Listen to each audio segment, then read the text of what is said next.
Assalamualaikum warahmatullahi wabarakatuh.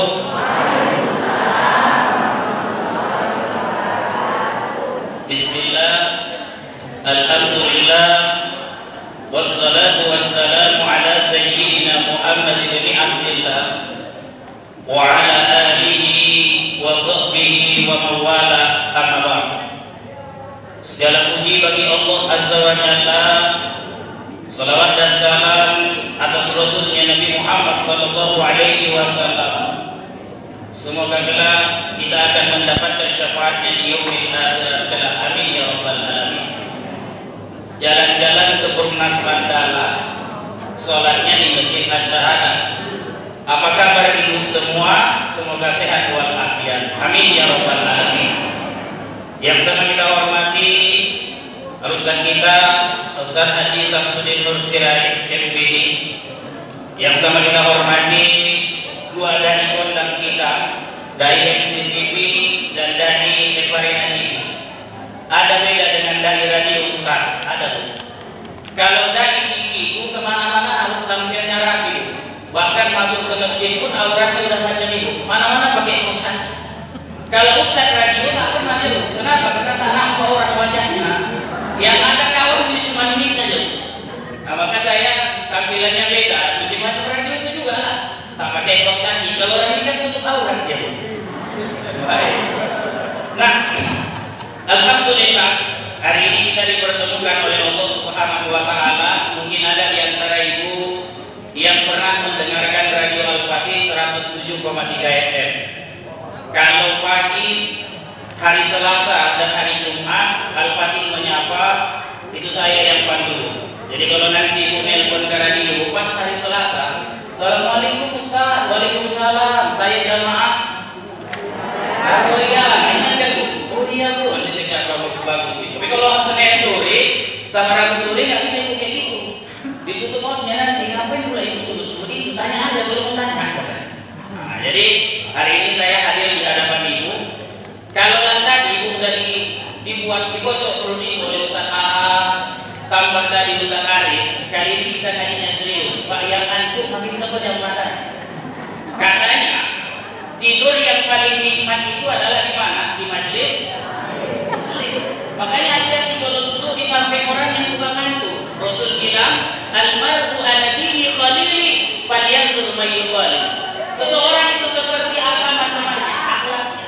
Maka perhatikan dengan siapa dia berteman. Kalaulah dia duduk dengan tukang ngantuk, ibu tengok menguap. Oh, ibu sudah bentar lagi. Gitu. Hati-hati. Jadi kalau ada kawan tukang ngantuk, siapkan kopiku. Daripada kamu menguap, kasih kopiku. Makan. Nah, baik. Saya mau cerita dalam kitab Makanatul Ilmi wal Ulama. Kalau radio kan gitu, pakai kitab dia ceritanya. Dalam kitab Makanatul Ilmi wal Ulama diceritakan, majtama'a qaumun fi baitin min buyutillah. Apabila berkumpul satu kaum, majtama'a qaumun fi baitin min buyutillah. Apabila berkumpul satu kaum di dalam rumah Allah Subhanahu wa taala, yatluna kitab Allah, membaca kitab Allah, wa yatadarrasunahu, lalu mereka mengkajinya, illa nazalat alaihimus sakinah. Yang pertama kali diberikan oleh Allah Subhanahu wa taala, Allah turunkan ketenangan. Wa ghashiyahumur rahmah, lalu diturunkan oleh Allah Subhanahu wa taala rahmatnya, dikasih rahmat, tapi bukan rahmat hidayah. Nah, itu pikir saya dikasih Tuhan. Nah, yang ketiga, wa khaffatuhumul malaikah, nanti malaikat akan memuji-muji mereka. Yang terakhir kata Rasulullah sallallahu alaihi wasallam, wa zakarahumullahu fi man indah. Orang-orang yang di majelis ta'lim itu akan senantiasa disebut-sebut Allah di hadapan para malaikat. Kita kupas. Contoh ibu rasa tenang ibu. Ibu tenang enggak datang ke majelis ta'lim?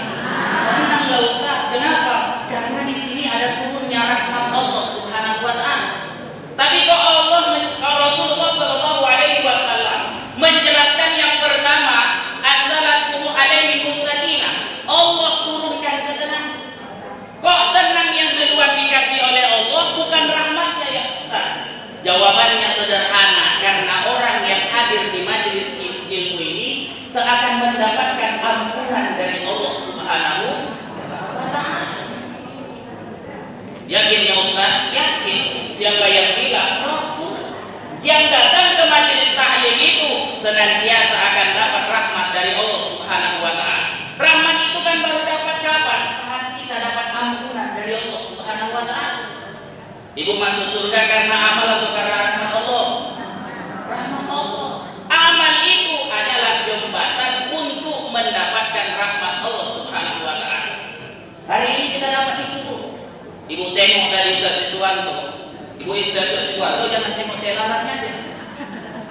Kalau ibu tengok pula telalannya enggak. Tak boleh. Yang dilihat dari bacaan Ustaz Siswanto. Lihat Ustaz Siswanto tadi. Lihat Ustaz Siswanto. Coba Ustaz angkat kepalanya.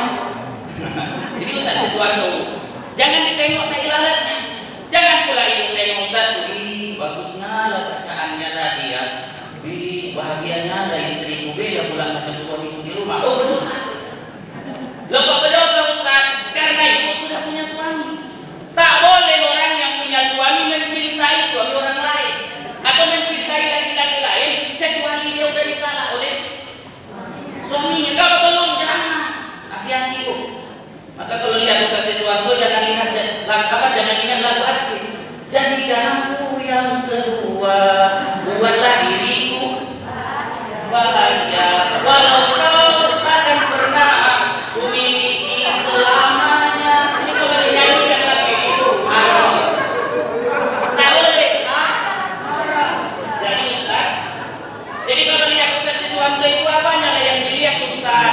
Yang dilihat bagaimana Ustaz Siswanto itu mentilawahkan Al-Qur'annya, membacakan Al-Qur'annya. Ustaz Siswanto, sungguh indah suaramu, gitu kan? Dia tak pandai pula nyanyi. Kan gitu, sungguh indah suaramu, kan gitu kan? Dia ingat ya lagunya, kan gitu kan? Aisyah, sungguh indah suara, Ustaz Siswanto, sungguh indah suaramu saat mengaji, membuat hatiku cinta dalam ilahi. Kau Ustaz terbaik, ya Ustaz Siswanto.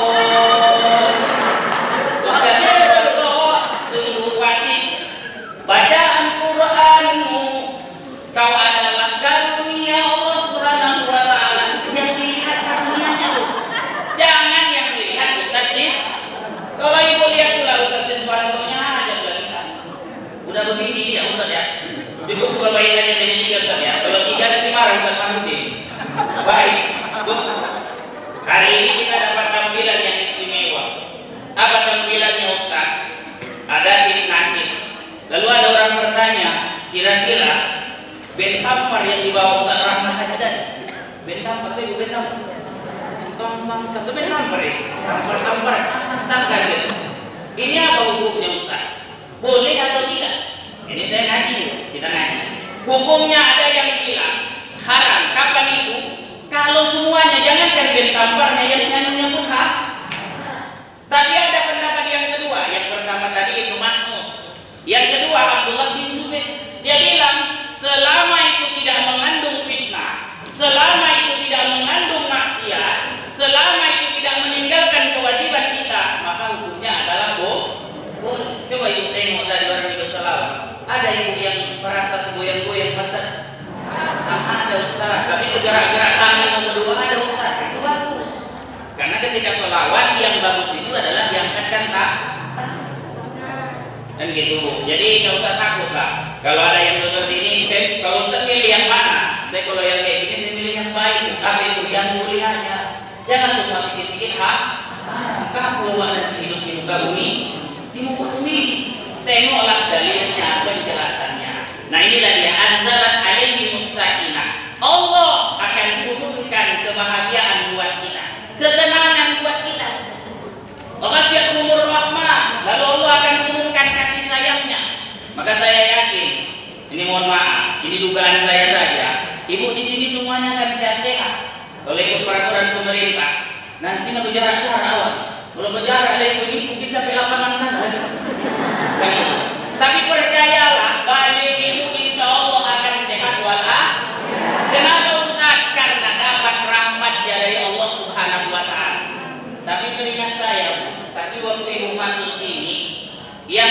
tadi ada sholatnya? Ada yang nggak sholat juga? Ada. Itu makruh masuk masjid nggak sholat. Lalu Ustaz, kayak mana supaya kami hilang dari makruh tadi Ustaz?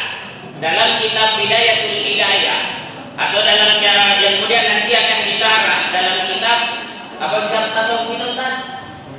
Marokil Ubudiyah. Jadi kami kalau ngaji malam Senin itu Bu, di Bentil 2, kitabnya 3. Tadi oleh Syekh Sa'arif, ada Matlahul Badrin, ada Durus Samin ini tauhid. Ada satu lagi namanya Marokil Ubudiyah. Kitab Marokil Ubudiyah itu nanti ada penjelasannya. Siapa yang masuk masjid lalu tak bisa dia sholat sunat tahiyatul masjid, apa yang dia lakukan? Gantilah dengan membaca Subhanallah walhamdulillah wa la ilaha illallah wallahu akbar. Kapan berapa kali Ustaz? 3. Jadi kalau ibu masuk kan dari ibu juga, masuklah ibu ini yang terlambat. Masuk dari sini lalu sholat, jadi kita mau orang apa lah kawan ini. Bagaimana menggantinya? Itu tadi, gantilah dengan membaca Subhanallah walhamdulillah wa la ilaha illallah wallahu akbar. Supaya apa Ustaz? Supaya tetap dapat pahala sholat sunat tahiyatul masjid. Bayangkan, kita masuk ke dalam masjid, ada karunia yang diberikan oleh Allah lalu Allah lewatkan begitu banyak. Harusnya masuk ke dalam masjid ini karunia didapat. Saya mau tanya, ada lagi yang niat itikaf di masjid ini? Sayang kan? Harusnya niat itikaf. Capek-capek ibu mendengarkan suara Ustaz Farudin tadi, sampai naik-naik lehernya kan? Itu kan adalah karunia diberikan oleh Allah Subhanahu wa Ta'ala. Maka layaknya ketika masuk ke dalam masjid, hendaklah selalu kalau tak bisa sholat tahiyatul masjid, gantilah dengan tasbih yang tadi. Gampang tasbihnya Bu? Gampang. Alhamdulillah. Nah, waqafat alaihimul malaikah. Kita ini akan senantiasa disenangi oleh para malaikat Allah. Tentu orang bertanya, kenapa pula kita disenangi oleh para malaikat Allah? Jawabannya sederhana, karena malaikat tak bisa macam ibu. Malaikat itu kalau disuruh sujud aja gitu. Kalau disuruh ruku aja gitu. Kalau disuruh nurunkan hujan aja gitu. Kalau ibu kan banyak macam-macam yang ibu bisa lakukan. Kalau pulang ke rumah, ngapain yang bisa dilakukan Ustaz? Menghidangkan makanan buat suami, walaupun itu bukan kewajiban. Enggak wajib itu Bu. Aisyah pernah ditanya, Aisyah, apa yang dilakukan Rasulullah Shallallahu Alaihi Wasallam di rumahmu? Aisyah menjawab, Rasul itu kalau dia di rumahnya, dia yang menyemir sepatunya sendiri. Bukan dia istrinya, kau mau pergi, kau belum semir juga sepatu ini. Tak boleh dimarahi istri gara-gara belum disemir sepatu. Lalu Rasul ketika ada pakaiannya yang koyak, dia jahit sendiri. Bukan dia paksa istrinya, abang udah mau pergi dan kau jahit juga. Tetap Rasul jahit sendiri. Maka beruntung ibu kalau punya suami di rumah, begitu banyak piring kotor dia cuci. Loh kok beruntung Ustaz? Karena istri ibu mengamalkan amalan Rasulullah. Tapi kalau ada lagi suami ibu, suami ibu datang pulang ke rumah dibukanya Sani. Tahu ibu Sani kan? Mana tahu zaman milenial tak kenal Sani kan? Dibukanya Sani kosong, lempar kan ya? Apanya kerja kau di rumah? Sibuk kau main handphone aja, tak tahu ya bininya jualan online. Ketika dia jualan online itu kan ada rezeki. Nggak tahu dia yang beli pecel kemarin itu hasil jualan online. Berat juga suaminya. Berdosakah suaminya kalau dia tak mengikut Rasul? Tugasnya adalah kalau nggak ada makanan, ya udahlah minum Rasul lawak. Apa itu? Rasul puasa. Pahami ini? Tingkatnya kan beda-beda.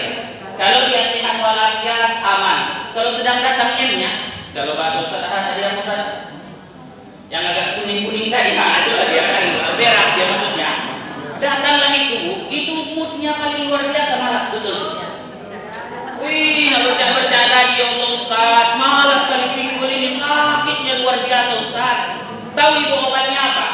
Saya kasih tahu Ustaz ini. Tolong belikan silver kasih sama istri.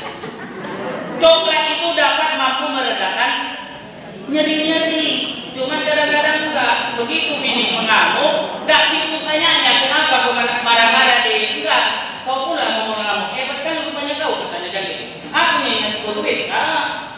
Udah tambah berdosa lagi kan? Bagusnya apa? Ambil silver queen, kasihkan sama bini. Ini silver queen. Bini itu pun ya Allah senang itu suka silver queen bu. Suka. Kalau mau coklat Arab hubungi nanti Ustaz. Ustaz Ferry. Jadi sebenarnya bu, kami ini punya Ustaz Dai media itu ada 4. Satu lagi belum kami munculkan. Ustaz Ferry Sabda Putra. Ini adalah Dai TV One. Hebat orang ini dari TV One. Orang ini dari TV. Maka penampilannya luar biasa. Kalau saya dari radio tak ada orang kenal. Bukan itu tak teringatkan gitu kan. Suaranya saja yang terdengar. Nah, lalu kata kembali hadis tadi itu ya. Turunnya rahmat Allah Subhanahu wa taala. Apa tadi bu? Malaikat ya, dikelilingi malaikat. Apalagi yang menyebabkan malaikat itu kagum sama kita? Ini bu, kotak makanan yang dikasih ini membuat malaikat cemburu. Kenapa malaikat cemburu Ustaz? Karena malaikat tak bisa melakukannya. Ada penjelasannya Ustaz. Ada dari kisahnya Nabi Ibrahim alaihissalam. Jadi Nabi Ibrahim alaihissalam itu disebabkan menjadi kekasih Allah. Nanti buka Al-Quran di surah Nisa ayat 125. Jadi pernah ditanya, ya Nabi Allah, li ayyi syai'in ittakhadhakallahu khalila. Wahai Nabiullah Ibrahim alaihissalam, apa yang menyebabkan kau ditetapkan oleh Allah sebagai kekasihnya? Di antaranya kata Nabi Ibrahim, salah satu asyiah 3 perkara. Di antaranya adalah wa ta'ashaitu wa taghadaitu illa ma'adhain. Aku tak pernah makan siang dan aku tak pernah makan malam kecuali dengan tamu. Jadi aktivitas Nabi Ibrahim ini buat malaikat cemburu. Hebat kali lah Ibrahim ini. Selalu disebut-sebut oleh Allah namanya di hadapan para malaikat. Lalu datang malaikat bilang, ya Allah, izinkan kami turun ke bumi. Ini 2 malaikat. Izinkan kami turun ke bumi ya Allah. Mau ngapain dan ke bumi? Kami mau lihat apa yang dilakukan Ibrahim sehingga kau selalu memuji-mujinya. Lalu kata Allah, ya udah silakan. Turunlah malaikat tadi. Nabi Ibrahim ini punya kebiasaan untuk selalu berbagi makanan kepada orang lain. Dalam kitab Nashayul Ibad bahkan sampai 2 mil. Bayangkan itu perjalanannya sampai 2 untuk mencari orang yang ingin makan sama dia. Lalu turunlah 2 malaikat tadi. Tentunya kalau turun ke bumi harus berubah wujud lah. Jadi manusia. Kalau nggak berubah wujud, manalah mungkin nampak Nabi Ibrahim. Begitu nampak oleh Nabi Ibrahim, diajak, wahai 2 sahabatku, apakah kalian sudah makan? 2 malaikat yang sudah berubah wujud tadi jawab dengan geleng kepala. Oh kalau gitu yuk ke rumahku. Di rumahku sudah dihidangkan makanan nikmat. Begitu sampai di rumah Nabi Ibrahim, ada makanan, ada piring, macam kita lah kan gitu kan. Yuk nikmati makanannya. Nabi Ibrahim sedang menikmati makanan. 2 malaikat tadi diam aja. Loh kok diam aja Ustaz? Karena malaikat tak punya nafsu. Seenak apapun rendang ini buat, takkan dimakan oleh malaikat. Apalagi jengkol, jelas. Kan gitu kan? Takkan dimakan oleh malaikat. Kenapa? Karena malaikat tak punya nafsu. Lalu akhirnya Nabi Ibrahim tanya, wahai 2 sahabatku, kenapa kalian tak mau makan makanan yang dihidangkan? Apakah kalian tidak suka? Kalau iya, biar kuganti dengan makanan yang lain.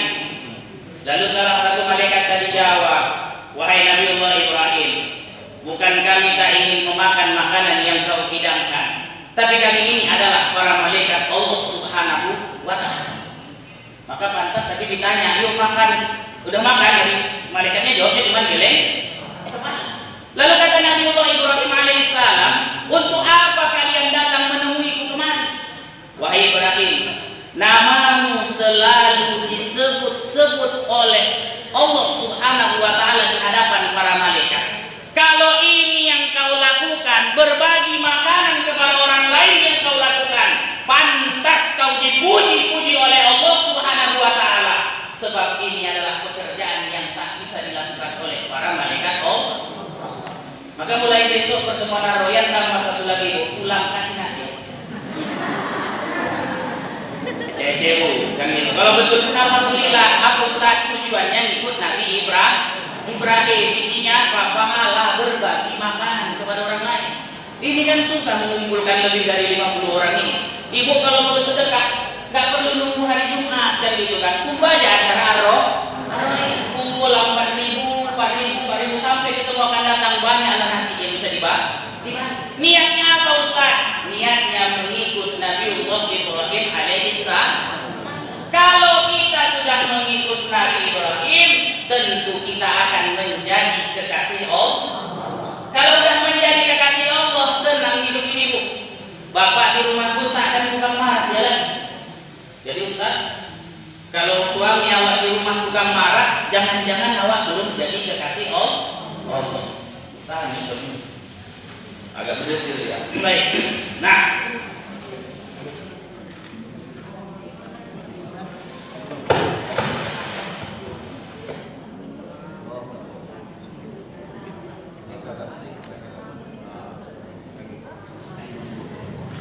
baik, kita cerita lagi. Nah, kalau kita pengen menjadi kekasih Allah Subhanahu wa Ta'ala, tentu kita harus mengikut orang yang dicintai Allah. Siapa itu? Nabi Ibrahim. Nabi Muhammad juga sama. Sampai dicontohkan oleh istrinya. Aisyah itu kan nggak boleh menerima sedekah.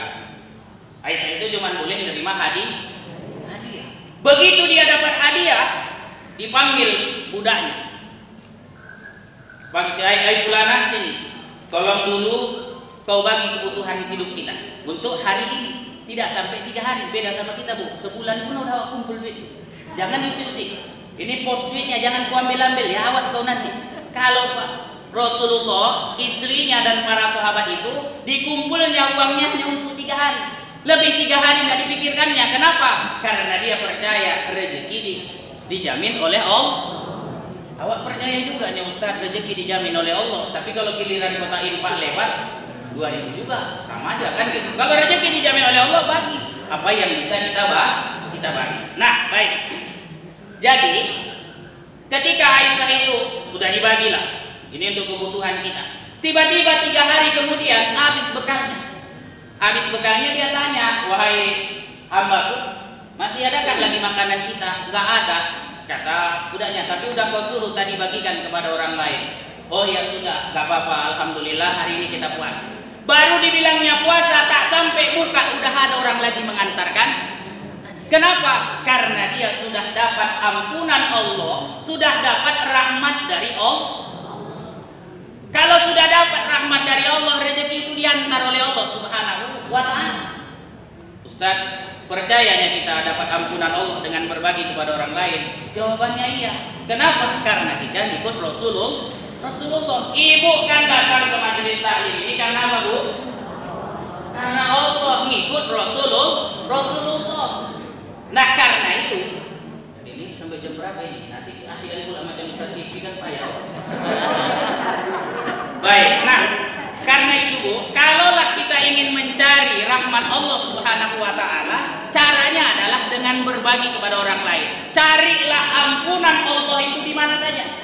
Sampai-sampai Imam Hasan Al-Basri, seorang ulama sufi, mengatakan, Imam Hasan Al-Basri itu mengatakan, istaghfiru rabbakum aina makan. Beristighfarlah kamu kepada Allah di mana saja. Tapi jangan paham istighfar itu cuma dengan astaghfirullah. Berbagi kepada orang lain ini juga bagian dari memohon ampunan Allah Subhanahu wa Ta'ala. Maka Rasul mengatakan, ahabbul a'mali idkhalis surur fi qalbil mu'min yudridu anhu jau'an wa yakshifu anhu karban aw yakdi lahu dainan. Amal yang paling disukai oleh Rasulullah sallallahu alaihi wasallam adalah memberikan rasa senang di hati orang mukmin. Caranya apa kata Rasul? Yudridu anhu jau'an, hilangkan rasa lapar orang lain. Kayak kita tadi duduk di sini udah dikasih snack ya Bu ya. Alhamdulillah dikasih aqua, udah tenang kita. Mudah-mudahan yang dilakukan panitia mendatangkan ampunan Allah Subhanahu wa Ta'ala. Wa yakshifu anhu karban, menghilangkan kesulitan orang lain. Tadi Ibu udah dengar kesulitannya. Ada kesulitan masalah masjid, ada kesulitan cerita Ustadz mengajar mengaji. Au yakdi lahu dainan. Rasul itu paling suka adalah menyelesaikan utang orang lain. Nah, jadi kalau ada orang berutang agak dibantu dia, kenapa? Supaya lepas dia dari tanggungannya. Tapi kalau orang utang jangan. Kasihan dia nanti. Utangnya di sini ada, habis itu dibilang, tolonglah buka. Kenapa? Ada lagi utangku di sana, nggak usah bu. Kenapa? Karena itu udah habit. Kata orang Barat itu habit, udah kebiasaannya, nggak usah. Nah, tapi kalau dia nggak kebiasaan, itu boleh kita bantu. Itulah amal yang paling disukai oleh Rasulullah SAW. Terakhir, saya mau cerita. Bagaimana caranya Ustaz agar kita dapat rezeki diantar oleh Allah Subhanahu wa Ta'ala? Ada sebuah kisah menarik di dalam kitab At-Tadawa bil Istighfar. Kitab At-Tadawa bil Istighfar ini kalau diterjemahkan berobat dengan istighfar. Jadi ada seorang tukang roti, hobinya tukang roti itu adalah beristighfar kepada Allah, melapaskan istighfar. Begitu dia mengadon roti, berarti diadon kan bu? Habis diadonnya, mau digorengnya, dipanggangnya, setiap diadon, mengadon ini astagfirullah. Begitu mau memanggang, astagfirullah. Pokoknya nggak pernah lepas mulutnya dari beristighfar kepada Allah. Jadi dia punya hajat satu. Jadi ketika dia punya hajat, dia terus saja beristighfar kepada Allah Subhanahu wa Ta'ala. Sampailah suatu hari Imam Ahmad bin Hanbal. Imam Ahmad bin Hanbal ini punya kebiasaan kalau malam sholatnya 300 rakaat. 300 kali sujud. Itu kalau ada orang membid'ahkan, Imam Ahmad bin Hanbal adalah kontraktor atap utamanya. Kenapa? Karena Imam Ahmad bin Hanbal melakukan amal ibadah nggak seperti dilakukan Rasul. Tapi buat kita yang ahlus sunnah wal jamaah, sunnah itu dibagi 3. Ada namanya sunnah, itulah amal yang rutin dilakukan oleh Rasul. Ada yang namanya mustahab, amal yang dilakukan oleh Rasul tapi tak rutin. Contohnya apa Ustaz? Sholat tarawih berjamaah. Rasul nggak pernah tiap selama 30 Ramadan tarawih berjamaah. Tapi Rasul pernah melakukan sholat tarawih berjamaah. Atau ada amal yang tak pernah dilakukan Rasul tapi disuruhnya sahabat untuk melakukannya. Apa itu Ustaz? Mimpi buruk. Ketika mimpi buruk disuruh meludah diri. Tapi hati-hati, bukan ludah pakai air. Tengok ular, ada mimpi buruk dia kan, dipatok ular. Wih, kena sembur bapak itu, kok ada hujan lokal sebesar mimpi. Bukan. Maksudnya adalah itu aja bu, tak usah pakai ludah. Itu ajaran Rasul. Tapi apakah Rasul pernah melakukannya? Jawabannya tidak. Kenapa? Karena mimpi buruk itu datangnya dari setan. Rasul tak mungkin diganggu oleh setan. Tapi kalau awak yang sering ke setan, nah itu kan nggak pernah dilakukan Rasul. Itu namanya mustahab. Ada satu lagi namanya tatawwu. Tidak ada dalil khusus yang menjelaskan tentang amal itu, tapi pernah dilakukan oleh para sahabat dan pernah dilakukan oleh para ulama. Contohnya Imam Ahmad bin Hanbal tadi. Dia kalau bahasa kita barangkali, Imam Ahmad bin Hanbal ini tergolong orang insomnia. Atau ibu insomnia? Fatimah, payah tidur malam. Kalau payah tidur malam, Imam Ahmad bin Hanbal ini menyibukkan dirinya dengan sholat. Beda sama awak duduk di warung kopi main handphone. Kalau orang ikut ulama itu bangun tengah malam Nah Imam Ahmad bin Hanbal melakukan seperti itu sampai 300 rakaat. Imam Al-Bukhari tidak ada yang meragukan hadisnya. Sebelum dia menulis hadis, dia mandi dulu. Mandi kemudian dia sholat sunnah. Setelah selesai sholat sunnah, barulah Imam Al-Bukhari menuliskan hadis. Adakah Rasul pernah melakukan seperti ini? Jawabannya enggak. Kenapa? Karena Rasul itu adalah ummi, buta baca dan buta nulis. Kan tidak mungkin dilakukan oleh Rasulullah. Tapi itu dilakukan oleh Imam Al-Bukhari. Berani kita membid'ahkan Imam Bukhari? Kalau saya enggak berani lah bu, takut saya bu. Orang alim, ilmunya yang luar biasa, mau kita bid'ah? Enggak berani. Ada lagi contoh lain Ustaz. Ada siapa? Sahabatnya Rasulullah. Siapa itu? Bilal bin Rabah. Bilal bin Rabah itu bu, selesai dia dari kamar mandi berwudu, Masuk dia ke rumahnya atau ke masjid, dia langsung sholat sunnah wudhu. Pernahkah Rasul melakukan amal ibadah ini?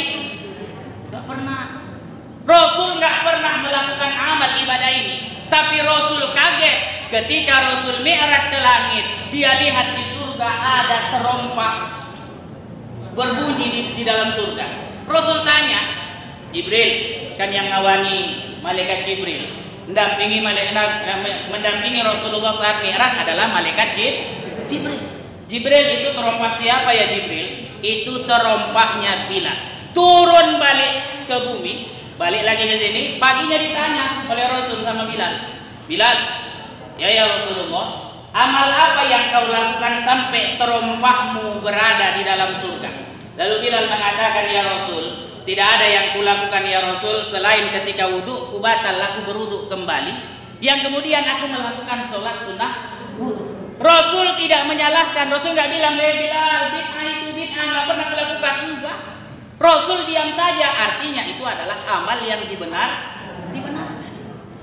Nah begitulah kita maunya, kita kumpul majelis taklim ini, ada kemudian selawat, ada aroma.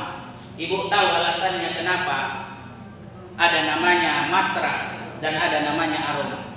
Matras itu apa, Bu? Bukan, aslinya tempat tidur. Tempat tidur bawaannya Bu, sakinah, nyaman.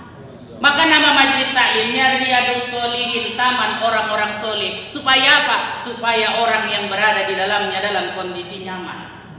Tak pernah kami singgung masalah politik di dalam majelis taklim kan? Tak apalah kami jadi tim sukses, kalaupun ada tahu usah ribut-ribut di grup. Tak pernah kami beribut-ribut masalah jadwal sana, jadwal sini, tidak. Ketika melihat kawan naik, alhamdulillah kawan kami berhasil.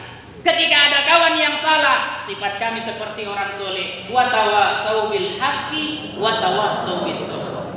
Tahu Ibu kenapa namanya aroma? Ibu kenal kue aroma? Apa kue aroma itu? Enak, itulah tadi. Penampilannya enak kan Bu? Alhamdulillah, mudah-mudahan nanti kami bisa lagi berkumpul bersama Ibu membawakan selawat-selawat seperti ini. Saya sudah tantang kawan-kawan ini, mudah-mudahan siap untuk rekaman dan saya akan mempromosikannya di Radio Al-Fatih. Karena saya nggak punya TV, orang ini punya TV Bu. Saya nggak punya TV, maka saya akan munculkan di Radio Al-Fatih. Jadi Ustadz yang punya radio? Bukan. Saya itu penyiar di situ, saya narasumbernya, tapi bisa lah nyelip-nyelipkan sedikit salawat-salawat aroma. Biar bahasa Ustaz Arif, aroma mendunia katanya, bisa dikenal banyak orang. Kata Ustaz Aha, Radio Al-Fatih sudah sampai ke Batubara, padahal lewat di tembus. Tak sampai nyawa ke Batubara, nengok Batubara pun belum pernah, tapi udah rupanya suara awak sampai ke sana. Tak kenal di bumi, tapi terkenal di udara. Nah baik, kita cerita lagi tukang roti tadi Bu. Kita potong-potong cerita tukang roti, masih cukup Ustaz. Iya, baik. Cerita tukang roti tadi. Jadi Imam Ahmad bin Hambal datanglah dia ke suatu daerah. Seperti inilah datang ke Rumnas Mandala. Malam hari dia pengen ibadah di masjid itu. Nggak tahu dia kenapa yang dipilihnya masjid ini. Tapi ketika dia sedang masuk mau sholat, ditunggu sama marbotnya. Tahu Ibu marbot, penjaga masjid ditunggunya di belakang. Begitu siap Imam Ahmad bin Hambal sholat, dibilang sama marbot masjidnya, maaf Tuan, silahkan keluar. Masjid ini setelah sholat isya pintunya ditutup. Imam Ahmad bin Hambal kaget, baru kali ini dengar masjid ada habis sholat isya pintunya ditutup. Lalu Imam Ahmad bin Hambal pun pergilah keluar, karena kebiasaannya tadi sholatnya banyak itu Bu. Sholatlah dia di teras. Allahu Akbar. Siap sholat dibilang lagi sama marbotnya, tidak boleh ada orang di masjid setelah sholat isya. Nggak apa-apa, aku nanti di sini. Kalaupun aku nanti tertidur, aku memilih tidur berdiri. Kata marbotnya, tidak boleh, silahkan kau pergi. Imam Ahmad bin Hambal bingung, kampungku jauh, cemana lah kalau aku mau pulang, udah malam begini. Tiba-tiba tukang roti tadi ditengoknya, kok ada ribut-ribut di masjid. Datanglah dia tanya, ada apa ini Tuan? Aku pengen ibadah di masjid ini, tapi marbot itu nggak dikasihnya. Oh kalau gitu udah Tuan, beribadah aja lah di rumahku. Di rumahku ada satu kamar kosong. Bisa nanti Tuan di situ melakukan ibadah sholat, bisa istirahat. Oh ya udah, kata Imam Ahmad bin Hambal, ikutlah Imam Ahmad bin Hambal ke rumah tukang roti tadi. Begitu Imam Ahmad bin Hambal sedang ibadah sunnah kan boleh di rumah. Ibadah sunnah dia di kamar itu, didengarnya tukang roti tadi begitu mengadon, astagfirullahalazim, astagfirullahalazim. Begitu masuk panggangan, astagfirullahalazim, sambil ditunggunya panggangan tadi, dia beristighfar juga. Astagfirullahalazim. Imam Ahmad bin Hambal kan orang ahli hadis, tentu dia tahu. Kenapa? Dia tahu apa? Bahwa sabda Rasulullah, man aksarul istighfar, ja'alallahu lahu min hammin faraja, wa min kulli dhaiqin mahraja, wa razaqahu min haitsu la yahtasib. Siapa yang memperbanyak istighfar kepada Allah Subhanahu wa taala, kedukaannya akan dihilangkan oleh Allah Subhanahu wa taala. Ya, kesulitannya akan dihilangkan oleh Allah.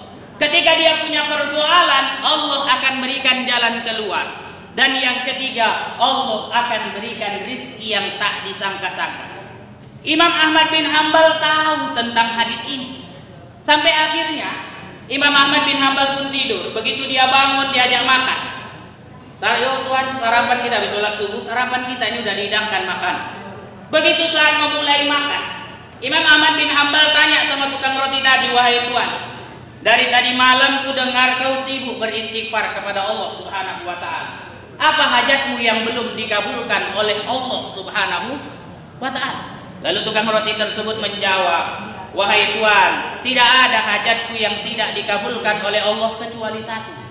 Aku mendengar seorang imam yang melakukan amal ibadah di malam hari sampai 300 rakaat. Aku mendengar seorang imam amalnya luar biasa. Aku ingin ketemu dengan dia, tapi aku nggak pernah lihat wajahnya. Kalau sekarang kan gampang. Untuk lihat Ustaz AHA gampang. Gimana caranya? Tengok aja Facebooknya. Susah kali ibu, lihat aja di YouTube. AHA apa Ustaz? Ada lagu-lagunya di situ nih. Cak badoca Ustaz. Begitulah dia. Ada lagu-lagunya. Gampang nengoknya. Kalau dulu kan nggak ada Facebook, nggak ada Instagram, nggak bisa lah dilihat. Sampai akhirnya kata Imam Ahmad bin Hambal, wahai Tuhan, pantaslah aku heran. Kenapa Allah mengirimkan aku ke daerah ini? Kenapa pula aku mau ibadah di masjid kok tiba-tiba diusir, dan baru kali ini aku mengalami kayak gini. Tak taunya rupanya itu gara-gara istighfar yang kau mohonkan kepada Allah Subhanahu wa ta'ala. Istighfar yang kau lakukan itulah yang menghantarkan aku datang ke rumahmu dan bisa makan bersama. Akulah Imam Ahmad bin Hambal. Langsunglah di mulut tukang roh. Kalau ibu mau banyak hajat, banyak-banyaklah beristighfar. Semalam saya ceramah online dengan profesor-profesor dokter rumah sakit Adam Malik. Jadi salah satu pertanyaannya, tak mau memunculkan wajah ibu itu. Dia tanya, Ustaz, saya ini LDR, atau ibu LDR? Long distance relationship, artinya jarak jauh. Dia di sini, suaminya berada di Pekanbaru. Kadang-kadang Ustaz, agak-agak ini juga was-was. Jangan-jangan dia di sana nanti. Jangan-jangan dia di sana punya sepia, katanya kan gitu. Kayak mana lah itu Ustaz? Kira-kira doa apalah yang saya mohonkan? Saya jawab, ibu nggak usah berdoa, banyak-banyaklah beristighfar. Dia tanya, kok Ustaz nyuruh cuma istighfar? Iya, karena ibu berdosa, karena ibu nggak menyerahkan suami ibu kepada Allah. Dalam kitab At-Tadawa bil Istighfar ada juga kasus yang sama. Seorang istri takut dia dengan suaminya, akhirnya dia sibuk beristighfar kepada Allah. Ketika dia ragu, tiba-tiba suaminya nelpon, halo assalamualaikum dek, sehat. Yang bisa mengetuk istri, yang bisa mengetuk suami menelpon itu adalah Allah. Capek pun ibu jaga suami ibu pakai, mohon maaf, anjing apa itu, bisa aja nih zaman sekarang. Ada handphone, ada dan sebagainya kan gitu. Tapi jagalah suami itu dengan beristighfar kepada Allah. Saya menganut poligami itu bukan sunnah, tapi hak. Poligami itu bukan sunnah, tapi boleh. Bukan sunnah. Poligami itu hukumnya adalah boleh. Kalau sanggup nyawa, kalau tak sanggup jangan. Jangan bilang Ustaz kami, kata laki-laki ini, mohon maaf Ustaz, Kata laki-laki, kami kan mau mengikut Rasul. Tanyaannya sekarang, udah samakah pendapatanmu dengan Rasulullah? Rasul itu saat ngasih mahar, maharnya bukan macam awak 20 gram. Itu pun kalau ada. Kalau tidak 10 gram. Rasul itu berapa? 100 ekor unta. Satu unta pun tak terbeli awak. Mau meniru Rasul bilangnya? Jangan. Yang tiru Rasul itu dari sisi adilnya. Ini bukan ngomong depan ibu-ibu. Siapapun saya ngomongnya seperti itu. Tirulah Rasul itu memang sesuai dengan tupoksinya. Sama seperti dijelaskan bahwa ludahnya Rasul itu adalah obat. Jadi ada sahabat digigit kalajengking, Bu. Diambil Rasul itu ludahnya, ditaruhkannya, sembuh. Jangan awak Rasul kayak gitu. Tengah ludah ada sedikit apa, taruhkan kaki orang, beda. Ludah awak ada infeksinya. Ludah Rasul tidak. Sama juga, Bu. Ada memang sunnah memberi makanan manis saat kita menabalkan nama anak. Rasul melakukannya dengan makan kurma, lalu potongan kurma itu dimasuk ke dalam mulut anak bayi. Sunnah ini yang dilakukan yang mana? Makan kurmanya. Tapi tengok juga lidah awak. Maaf, tengok juga ludah awak. Kalau awaknya habis batu, awaknya habis bersin, janganlah diambil, nanti sakit anak tuh. Yang repot omaknya menangis saja anak itu tengah malam. Kenapa lah anakku menangis? Jangan-jangan kemasukan setan. Tak tahu rupanya sakit yang dipindahkan oleh Ibu Lai meneruskannya ya. Jadi lihat, obatnya itu di mana? Yang dianjurkan itu di mana? Memakan yang manis. Tapi tengok juga, kalau awak berpenyakit jangan dilakukan itu. Kalau awak yakin sehat walafiat, bolehlah untuk kita lakukan. Ya ikan kakap, ikan paus banyak cakap Ini saja yang dapat saya sampaikan. Ada pepatah Arab mengatakan, waqad yurjali jarhis sayfi burun walabun alam majruhal lisan. Kalau pedang melukai tubuh, masih kan ada harapan sembuh. Kalau lisan melukai hati, kemana obat hendak dicari? Wabillahi taufiq wal hidayah, waridha wal inayah.